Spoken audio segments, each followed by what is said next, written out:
बच्चों, आज हम दिमागी कसरत को बढ़ाने वाला एक अनोखा खेल खेलेंगे जिसमें यूज एंड थ्रो ग्लास रखे हुए हैं, उसे हाथ लगाए बिना। अब हमारे क्लास के सबसे बड़े बच्चे खेलेंगे। सबसे बड़े ही वे, सबसे छोटे। नाम बताओ अपने अपने। तुम्हारा? Very good. 1 2 3 स्टार्ट। हाथ नहीं लगाना है बेटा, हाथ पीछे करो।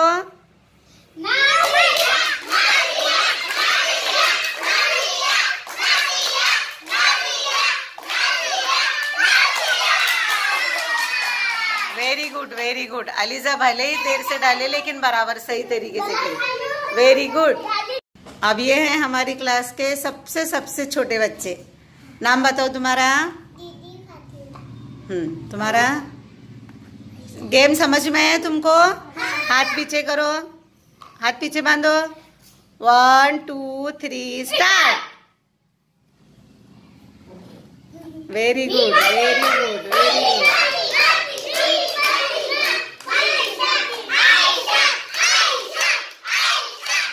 बहुत अच्छी कोशिश बेटा, very good.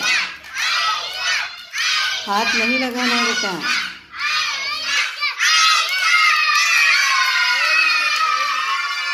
One 2 3 start.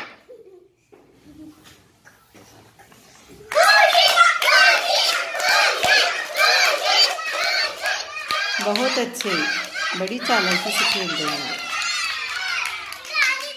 Very good. Start.